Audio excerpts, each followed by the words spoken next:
live from the O'Hara Construction Studio in downtown Jackson. It's the Bart Hawley Show. I'm David Rice, inviting you to join Bart and his guests. From the City of Jackson Police and Fire Services Deputy Director Sergio Garcia with Deputy Chief Tim Gonzalez. Superintendent for Northwest Community Schools Jeff Bontrager with new principal at Northwest Early Elementary Dr. Sherilyn Hardwick. For the Jackson Hispanic Heritage Festival, Leticia Albaran. And from the Grand River Environmental Action Team, Dan Kaiser and Kurt Rudolph. And now, here's Bart. Thank you very much, David Rice. Good afternoon, everyone. And welcome. Great weather again today. 80 degrees, just hit 80 degrees. And we're probably going to get a little warmer. The forecast high for today is 84. And we've got light southerly winds and nothing but sunshine for the rest of today. Tonight, a low of 56 with clear skies. Tomorrow will be almost a carbon copy of today, sunny and 86. On Friday, partly sunny, 82. And the clear and dry weather will continue into football Friday night. Saturday, partly sunny, 83. The rain has been removed from the forecast for the weekend. Sunny on Sunday, 84. By Monday, maybe a chance of showers, but temperatures Monday, Tuesday, and Wednesday next week still in the 80s. And there you have it. Today's weather brought to you by Kelly Express. Thanks, Kelly Express. Thanks for all the great food and snacks service. The folks at Kelly Express suggest today would be a good Kelly Express car wash day. We've got days of no rain ahead of us, and you can get a car wash at Weatherwax Drive, Grass Lake, and County Farm Road. Thank you, Kelly Express. We always like to take a look outside to see if everything I said is true, and yes, very true. It is. It's great out. I'm glad to see someone went up there and cleaned the lens. Well, you told me to do it, I did it. Thank you very much. You're welcome. A beautiful day, and still, we're still in summer, so don't expect to see much color for quite a while. And no one's in a hurry for that. Mm-hmm. Today, of course, is 9/11, September 11th. It is Patriot Day. We're also observing National Day of Service and Remembrance, National Emergency Responders Day, Make Your Bed Day. Brandon, did you make your bed? I knew I forgot something. Sorry. Seems like a waste of time. National Hot Cross Bun Day and Women's Baseball Day. And we honor one of the pioneers of women's professional baseball, Brooklyn's own Vivian Kellogg, who was one of the women that was the model for A League of Their Own film. It was, of course, on this day in 2001, a series of 4 coordinated attacks carried out by the terrorist group Al-Qaeda the morning of September 11th. Anyone my age, anyone in their 30s, 40s, and older remember exactly where they were when they first heard that news at about 9:15. I was at the Y, and the Today Show was on, and everyone thought, oh, a small plane, got confused.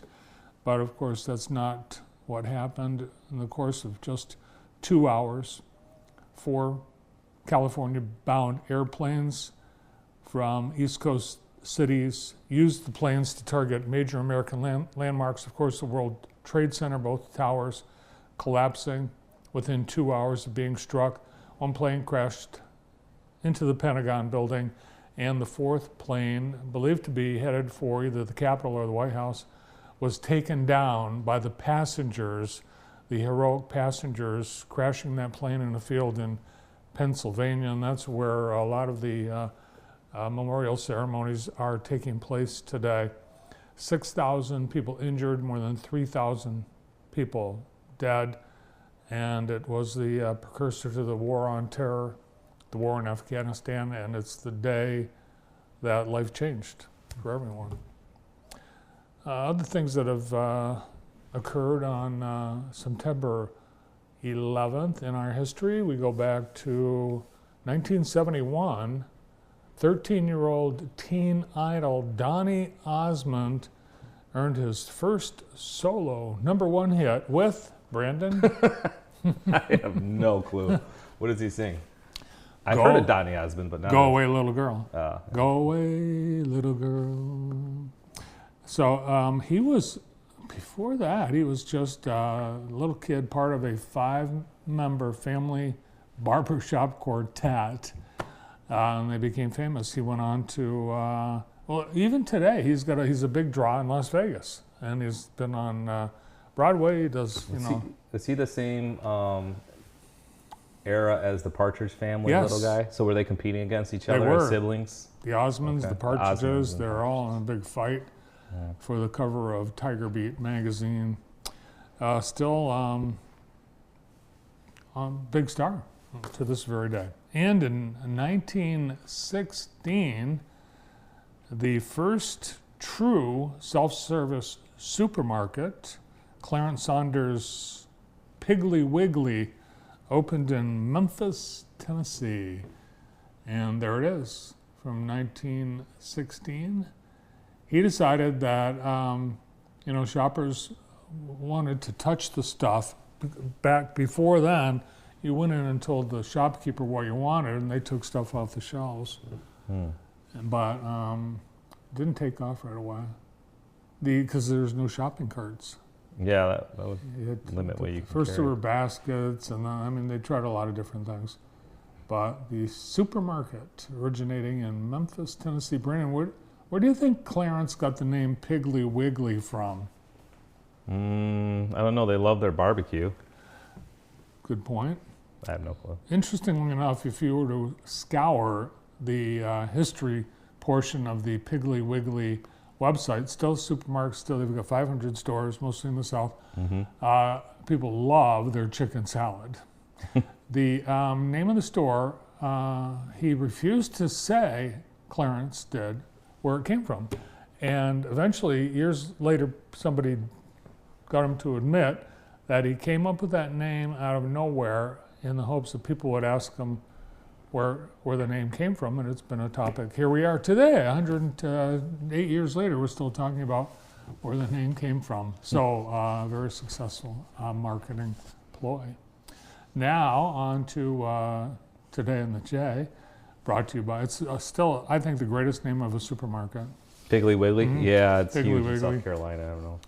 Where I grew up in Vermont, we had Grand Union, and it sounds like a train station. It does sound like Yeah. a train station, yeah. And Super Duper. Light the Falls to Never Forget is tonight. This is something that we've been doing recently in our community as a 9/11 remembrance. You're invited to join the Cascades as they light the Cascades red, white, and blue to honor those lost on the 23rd anniversary of 9/11. You are invited to honor, remember, and pay tribute to military service members and first responders. A patriotic light show and music montage will start around 8:30 p.m. depending on darkness. So you just are welcome. You can climb the stairs of the Cascades and honor those who made the climb in and out of the Trade Center 23 years ago.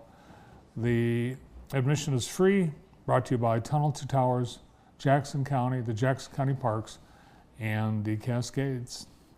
Today there's an open house and ribbon cutting. The former Anna's Unique Gifts on Mechanic Street has been transformed into the Soar Cafe and Farms, and it's an unbelievable transformation.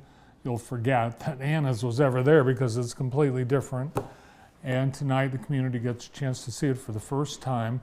This is a mission, a nonprofit to support those who are victims of domestic abuse and violence and human trafficking. And you're invited to support the mission by being a customer at the SOAR Cafe when they open. I believe it's going to be next week. And they're actually still hiring and still getting everything ready. But today the ribbon cutting will occur about 4:30, and between 4 and 7 you can come and take a tour across from Christoph and Sons on Mechanic Street. Tonight there's a conservation lecture series at Dahlem. This is the first of 5 conservation lectures, and tonight's lecture will be the ins and outs of recycling with Steve Noble. Steve is the founder of Recycling Jackson, and he knows everything about recycling. The program starts at 6. It's $5 per adult. There's a registration link on our homepage and also on the Dahlem Center website.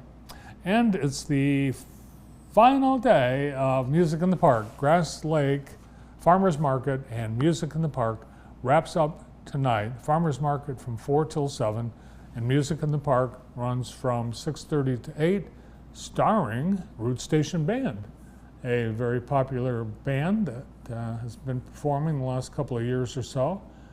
And they are promising a great show as they wrap up the season of Music in the Park. Now, I think the Farmers Market continues on Wednesdays going forward. I'm pretty sure it does. But this is the wrap-up for the Music in the Park. And there's a workshop on violence and abuse tonight at 1208 Greenwood, at 1208 Greenwood Church from 6 till 8 p.m. All are welcome to attend this special workshop designed to equip us with the knowledge and tools needed to understand and address violence and abuse in a responsible way. And there you have it, Today in the J, brought to you by Experience Jackson. Yesterday, Jackson College hosted HealthWise, part of a series of events helping to educate people about healthy habits and also giving people an opportunity to get some health checks like blood pressure and other tests. They also got a chance to walk on the track in the Jets Air Station, and people were welcome to play pickleball or tennis or basketball as well. And during open hours, it's free. You can go out and play all those sports. There are even supplies. There are pickleball paddles, pickleballs, basketballs, tennis rackets, tennis balls, everything you need to get in a workout. You can also take advantage of the fitness court and the Jets Walk. Check it out, Jackson College. More HealthWise events coming up.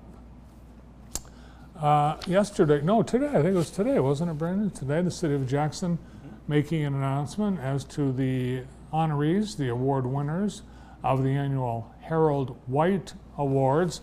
They will be presented at the Harold White Senior Awards Breakfast presented by the city's Human Relations Commission. This annual event recognizes Jackson residents and organizations making a difference in volunteering, diversity, and inclusion. These folks will be honored at the Harold White Senior Awards Breakfast on Wednesday, the 25th at 7:30 at the Commonwealth Commerce Center. Diversity Awards will be presented to John Willis and Michael Young.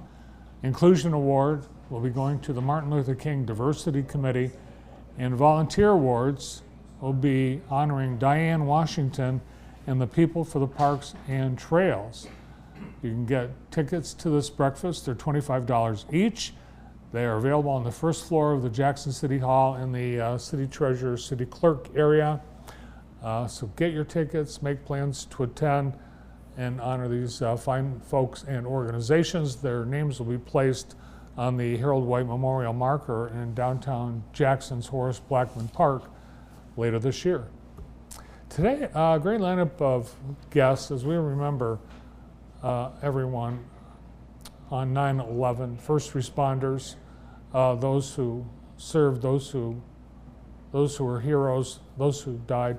We are honoring our first responders, Sergio Garcia from the City of Jackson Police Department and Tim Gonzalez from the City of Jackson Fire Department. They've been busy training the last few days. We'll hear about that. Jeff Bontrager is the superintendent of Northwest Community Schools, and today he's here to introduce the new principal of Northwest Early Elementary School, Dr. Sherilyn Hardwick. We're going to go to Hyde Luft's Appliance in Chelsea today for a cooking demonstration. Leticia Alberon will be here with the Jackson Hispanic Heritage Festival. And to preview the great cleanup on Saturday, Dan Kaser and Kurt Rudolph with the Grand River Environmental Action Team. All this here today on JTV. Nice to have you here to be part of it. And we'll get started right after this.